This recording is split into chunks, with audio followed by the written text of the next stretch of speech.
Ladies and gentlemen, welcome to Talks with Todd. Yo, welcome back, ladies and gentlemen. This your boy B Todd, and this is episode 11. And as promised, I told y'all last week that if I forgot anything from that episode, I was gonna bring it to this one.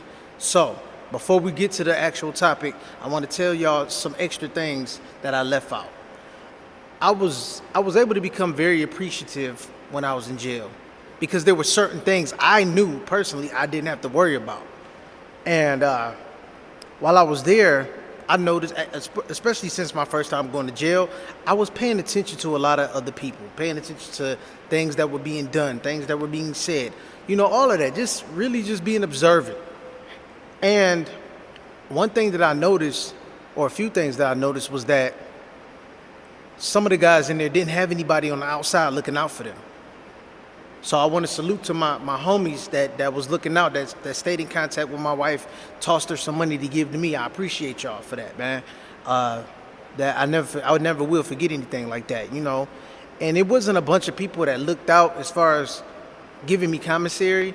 You know what I'm saying? For the most part, my wife did cover that, but the friends that did look out and send her something, that meant the world to me, and I appreciate y'all.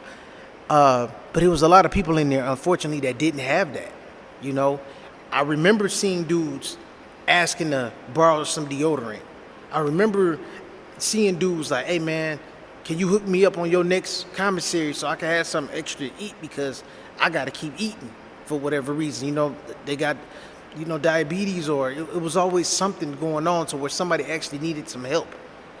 And there were times where people order extra things on their commissary and gave to somebody else, and I thought that was dope because I didn't think anything like that was gonna happen in jail. You know what I'm saying? But ironically, there were more people looking out for each other than what you would think would, and it was cool. It was really cool to see that, and it was cool to participate in something like that. Lord knows I gave away my fair share of things before I left. Even one of my favorite books that I told y'all about. But also, I also was very appreciative of the fact of things that I didn't have to worry about. Like, it was some dudes in there that was worried about their girl a lot, or them stepping out on them, cheating and all that stuff. And that was just something that I really didn't have to worry about. I'm like, out of all the things that was on my mind, my wife stepping out on me never even came to mind, to be honest with you. It couldn't, because for one, I knew I wasn't sitting in there for some dumb shit. You know what I mean? Like, I made a decision, I stood on it, and my wife backed me on my decision. So it's just certain things where you got to know who you dealing with. And I know my wife, and that just never crossed my mind. So there were times where I would, like, either I'm waiting to get on the phone to make a phone call, or I'm doing laps around. I just hear a bunch of stuff, and there were dudes that was in there going in about their girl, and the last thing I wanted to do is to be sitting up there being fixated about what my woman was doing while I was locked up and couldn't do anything about it anyway. So, one conversation I overheard, the dude was going off on his girl about where she was at and where she really was, because somebody didn't told on her and was talking about where she really was. So she lied about her location. Then another guy was in there crying because he found out his girlfriend was sleeping with her brother, or his brother, I should say. And at the same time of him realizing, oh, you slept with my brother, he's asking for forgiveness and asking for them to be back together. And it was just like, wow, that's different. Now, obviously, at first, I'm laughing at both situations. Not the situation per se, but more so how they chose to respond to the situation versus the situation, because there was nothing funny about neither one of them. It's just the way that they responded was just something that I wouldn't have done. But that's what made it funny to me. Now, I've always been the type of person, I can make a uncomfortable situation funny. Like, I can bring humor out of it. So, and that's what I did in that situation. Like, dog, even if my wife was to step out while I was locked up, I don't see me handling the situation like that, because it's like that's not gonna do nothing but make me sit down for longer than I wanted to. So yeah, man. I just wanted to share that with y'all because, like I said, I didn't want to leave nothing out from last week's episode. So thank y'all for tuning in again. And you know, while I was in there, my wife was the only person I was allowing to visit me. Um, Obviously, I wish I could have seen my kids, but I didn't want my kids seeing me under those conditions. And the only other person that tried to come see me was my mom. I didn't want to see my mom because my mom has this uncanny thing about her where she can, if you feeling like shit, she can make you feel like hot boiling shit. You know what I'm saying? And I didn't want to see her because I knew she was going to piss me off while I was in there. I knew she would. So what did I do? I protected my peace by not letting her visit me. Or I didn't accept her visit. I would decline whatever it was that I was able to do to not be a part of that visit. That's exactly what I did. Even if it was staying away from the monitor. Which brings me to my topic. My relationships with my parents. I'm going to start with my mom because my mom actually raised me. And it ain't all bad. So I guess I suppose I could start with some of the good, or throw some of the good in there as well. Growing up with my mom, it was challenging, to say the least, because I had this strict parent that turned kind of overbearing to the point where when she tried to stop me from doing everything, it was like she was drawing me closer to wanting to do all the things that she thought or assumed that I was going to do anyway. Smoking cigarettes, smoking weed, drinking, all of that stuff took place when I was younger because she was on my head about it before it even happened. It was almost like she was speaking it into existence, And it didn't dawn on me that maybe my mom was just, pushing that energy on me because she remembered how she was when she was younger, And as time went on, I thought that maybe my relationship with my mom would get better. Like I said, it wasn't all bad. And just to point out some good things, I remember I was having trouble learning how to spell, right? And what my mom ended up doing that played a major part in how I learned certain things now, it helped out a lot. What she did was she recorded herself spelling out words that I was having trouble with spelling and played them for me, and I listened to them repeatedly.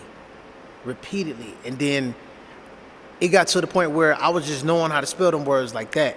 Like didn't even have to blink to spell it out or use it in a sentence. It was that. And matter of fact, using it in a sentence is what helped me learn how to spell it better. I know that might sound odd to some of y'all, but it really did help. So there was that.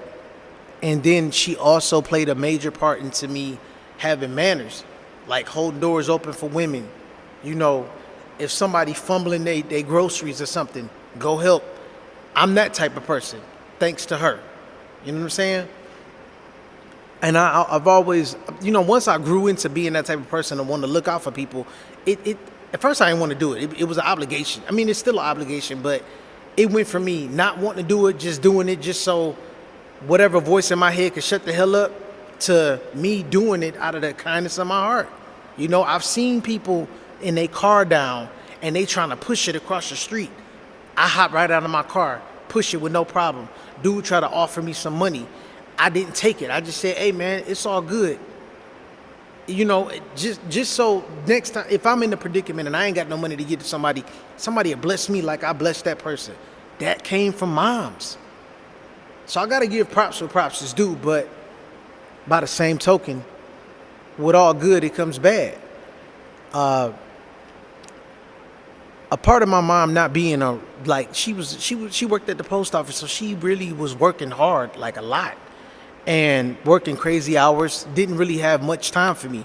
She would take me places. Everything was, cool when it was cool.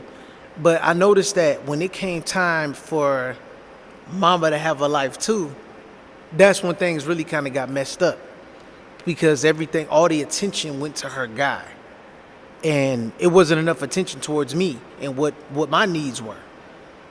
And my mom, she used to do this thing where she'll punish me before I got my report card because I was probably bullshitting around in school and not doing my best in school. Because I was missing attention, y'all. I needed some attention. Like, I was missing it. So not only was I missing it from home, I was also going to school and lacking attention as well because I wasn't that popular. I wasn't popular when I was young. You know what I'm saying? I didn't get popular until I got older. High school damn near over with. I didn't know what that was like until later on. You got some people that was popular their whole life, their whole high school career. And then you got some people that was late bloomers. I was a late bloomer. And it didn't happen that when I hit high school, the third high school that I went to, that's when, by being small and by me being in a small city, that's how I became popular. So I never knew what it was like. Like, I had my homie James, like I told y'all about episode 1, he was always popular because of the type of person he was. But I couldn't even be popular by association because me and James was day and night different. You know what I'm saying? His crowd wasn't necessarily my crowd, but then again, I didn't know what the hell my crowd was. So back to me telling y'all I was missing attention, either school or home, both. Like, it was killing me. So I started acting out. I started not paying attention to school. I kept trying to be noticed. I kept trying to be popular or just being known for something. Being known to be the funny guy, the class clown, something. And I wasn't paying attention in school. I was not applying myself. I'm gonna admit that's really my downfall. By trying to get some attention, I failed myself in school. I failed myself. The teacher didn't fail me. It wasn't that I wasn't learning nothing. I failed myself because of that attention I was missing. And y'all gotta remember something, ladies and gentlemen. I did grow up the only child. I have brothers and sisters on my father's side, but I grew up the only child up until I was 13-ish. Well, I was still the only child. It's just that I ended up meeting my brothers and sisters around that time. So, for a moment, I will always have it out with my mom about certain things, especially when it came down to my grades dropping. And, I remember when my mom was wrong about something, my grandmother, God bless her soul, man, I miss that woman because she kept everything intact when we was a big family. Before everybody just started going off doing their own thing or talk about I don't mess with them, they don't mess with this and that. Before my family got like that, my grandmother kept it together. And the one thing that I miss about her is that she was one of the few people in my family that kept it 100 with everybody. Whether they liked it or not, she told the truth and told it like it was. It didn't matter whether you wanted to talk to her anymore or not. She didn't care. And I think that's where I get that from. And I love my grandmother for that because I'm just not for the bullshit, especially now with nobody. So when I started to come into my own and become more of my grandmother and less of my mom, things really went bad between me and her. Like, we just was not getting along to the point where she had to ship me off to my cousin because here it was, she was trying to live her life, right? And, be involved with a guy who didn't have much involvement with me. And she turns around, sends me to Florida to live with my cousin because he's a man. And I was getting at that age where I needed to be around a man. But this is what's odd, y'all. If I'm coming into that age where I need to be around a man and my father wasn't around, don't you think the dude that you with need to step his game up versus you shipping me off to somewhere else? So that left a bad taste in my mouth with my mom. Then to top that off, while I'm gone in Florida with my cousin, she gets married. Tells me after the fact. So I'm like, wow, I'm like, at this time, I'm 14 years old. I'm piecing it in my mind. Like, wait a minute, is this why I got sent away? So she can get married? I would have supported it had dude just been more involved with me. You know what I'm saying? He wasn't even involved. How are you cool with marrying somebody that's not involved with your son? And again, my grandmother was the realest. She was the realest. She called my mom out about that.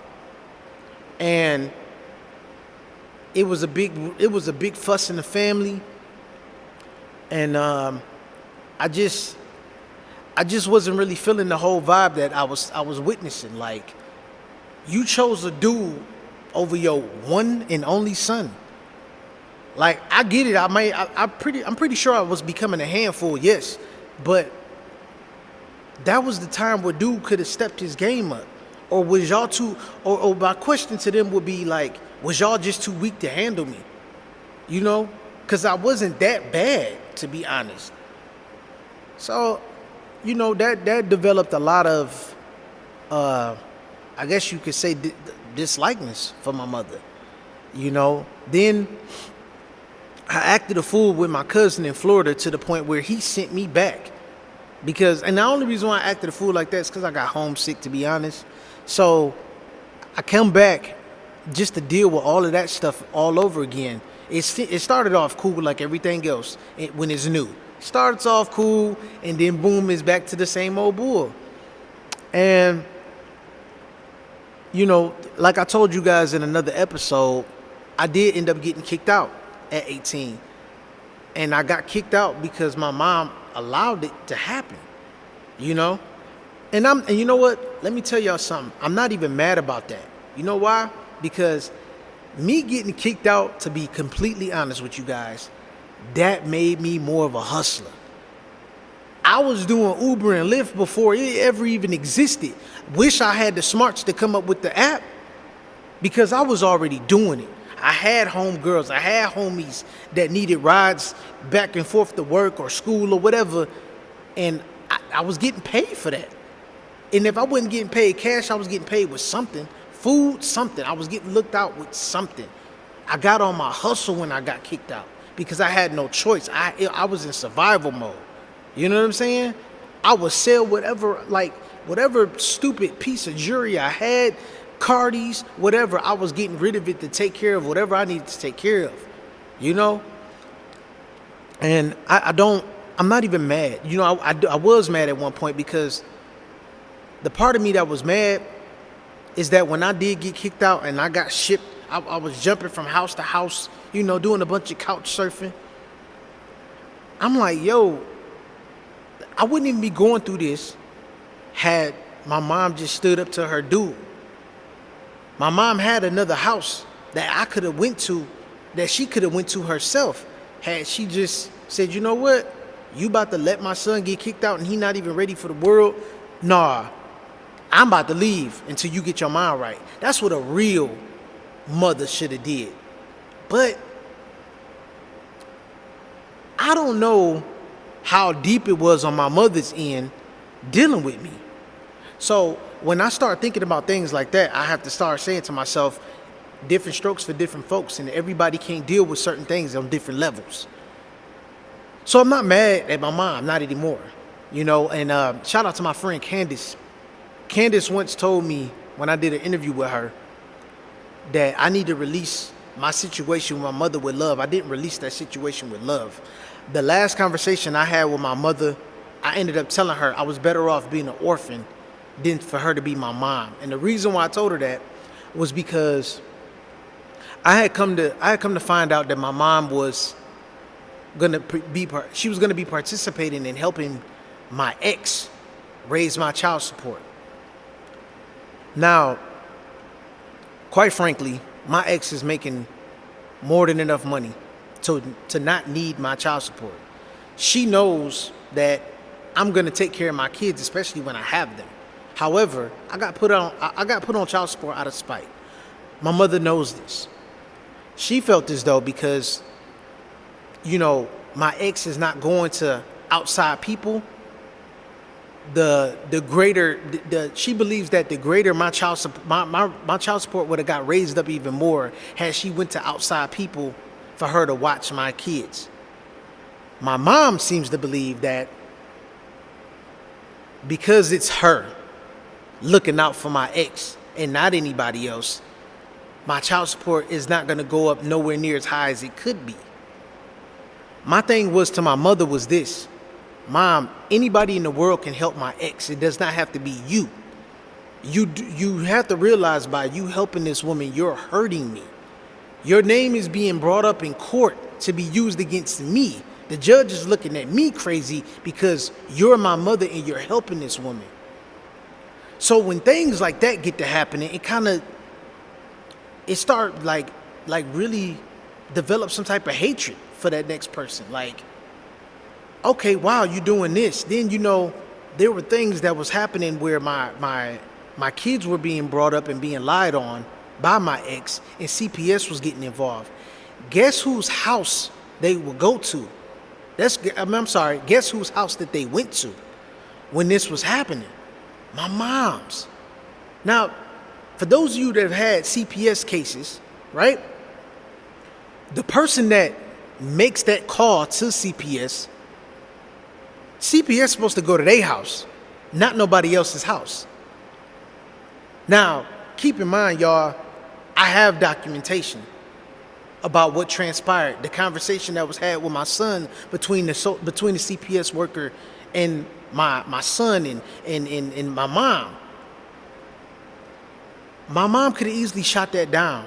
So as you can see, ladies and gentlemen, there's been a chain of events that kept happening to where I'm like, you know what, my mom just shady and she don't care for me at all. And it's not her saying it, it's her showing it.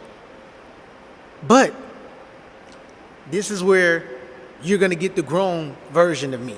For real, for real. I look at all of that right now and say to myself, this is the part where I have to look at a situation and understand it from somebody else's perspective. My mom seriously believes she's doing me some type of justice. She believes she's looking out for me by doing what she's doing, by helping her. Who am I to judge her or tell her she's wrong if she believes she's doing the right thing? So I'm saying this because I recently had a situation where my good deed looked like it was foul. And ladies and gentlemen, it woke me up. And that's why now I'm able to take my friend Candace's advice and leave this situation with love, because now I finally get it. I finally got put in a position to where now I can understand where my mom is coming from. Yeah, it's something she's doing that's against me and what I would do, but I'm not in her shoes. I'm never going to look at it from her perspective if I'm not in her shoes. So I had to start looking at things more universally than to just look at it from my perspective. If you look at things from only your perspective and your perspective only, you're going to be done out here. I'm being honest with you. So as of right now, ladies and gentlemen, I am releasing this entire situation with my mother with love. This is it right here. This is the only place you're going to get it. This is it. Because I noticed that when I was on my other platform, shout out to my podcasting family, I was on the Rise and Grind Morning Show.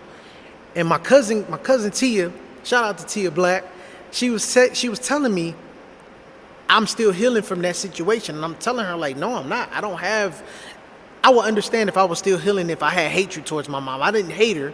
I just did not release the situation with love. I was just like, you know what? I'm not rocking with my mom because she did X, Y, and Z. She foul. She don't care for me. She's showing it. I'm done with her. So now I'm really legitimately letting this go with love, because now that I've been put in a situation where I had to see where I could see where somebody can look at a situation and be like, yo, that's foul. But what I believe I was doing was completely innocent. You know what I'm saying? This situation just happened, y'all. That's why I'm here giving y'all this video today. All right?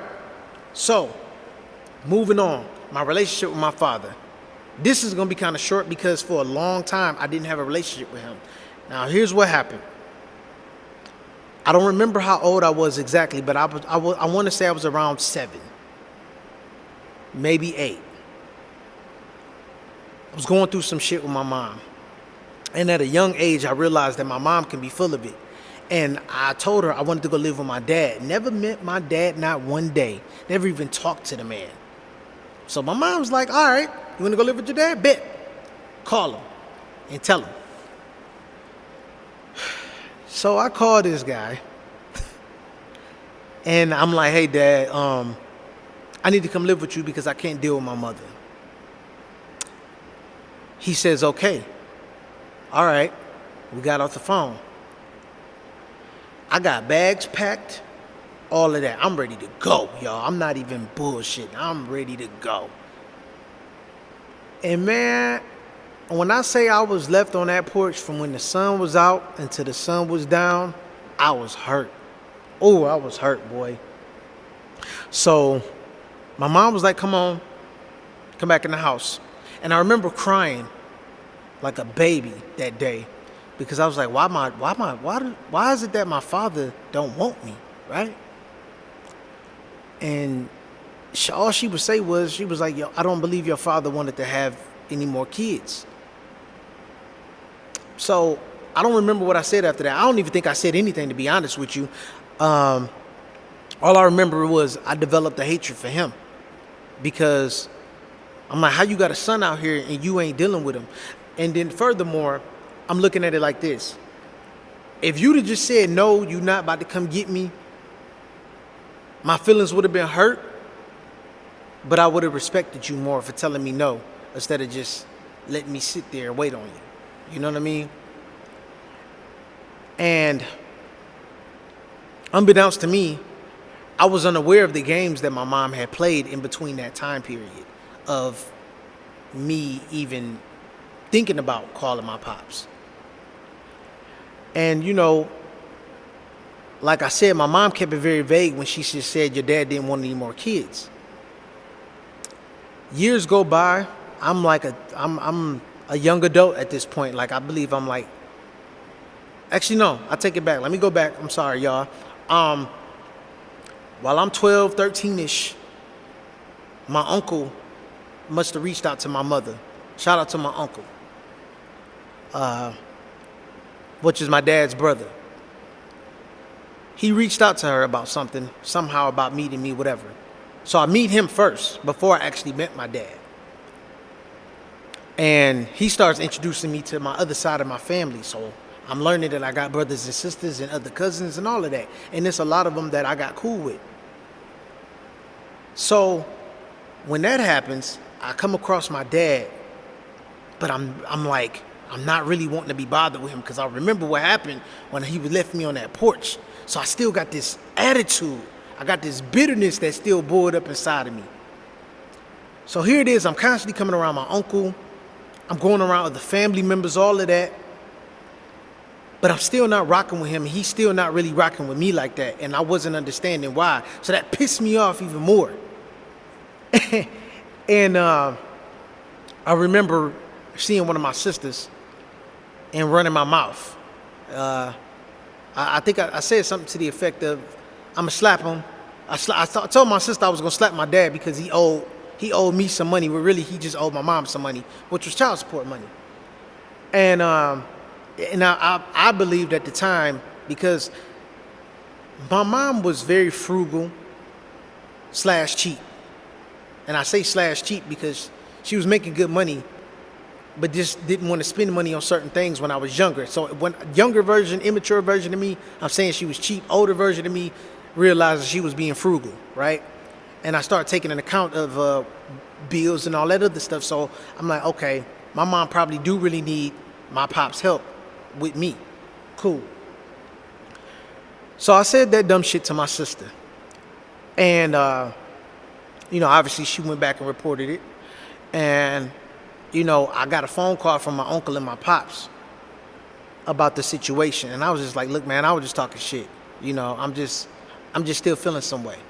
So my pops, I remember him telling me, like, listen, I understand you upset with me, but how long you gonna hold on to that? You know, at some point you gotta let that go. I wasn't there. Now, I'm here now, but I still wasn't trying to hear that. I was still being bitter, y'all. Like, I still couldn't let go of how my pops left me hanging. You know what I'm saying? It took me to get grown. And when I mean grown, I mean like 20s, late 20s at that, because that's when my son was born, for me to kind of let go of that situation. And what made me let go of that situation is that me and my father, we had a one-on-one. And he ended up telling me that the reason why he stopped coming around or wasn't around like that is because he told my mother he didn't want to have no more kids when they was messing around. Now, here's the thing. Like I told you, Pops was a player.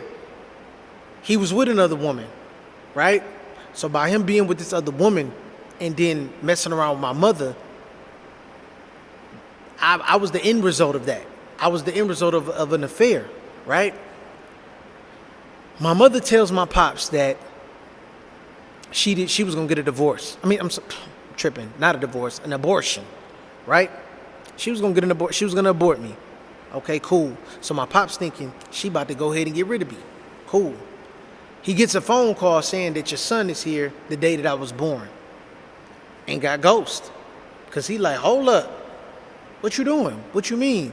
My son is here. You were supposed to be getting an abortion. My mom didn't tell me that part. So when I called my mom and checked her and told her about the part that she left out, all she said to me was, well, I can't believe he told you that. That's all you got? Why didn't you tell me that? It probably would have sounded better coming from you than from him. Because here I am holding on to all this bitterness, and it's mainly because of the part of the story that you left out. I didn't know that my mom was going through mail, trying to see how much money my pops made and all of that. I didn't know that she was doing little things to try to catch him up just to get a bag from him for me. I didn't know all of this stuff until I had that man-to-man conversation with my pops. So all these years went by where I could have been connecting with my dad, building with my dad, missed on not only the account of me being bitter, but also because of my mom not telling me everything. So this is why, ladies and gentlemen, it is so valuable to tell the whole truth. Because when you leave shit out, you leave gaps. And then there's a miscommunication. There's a misunderstanding because there's a lack of communication.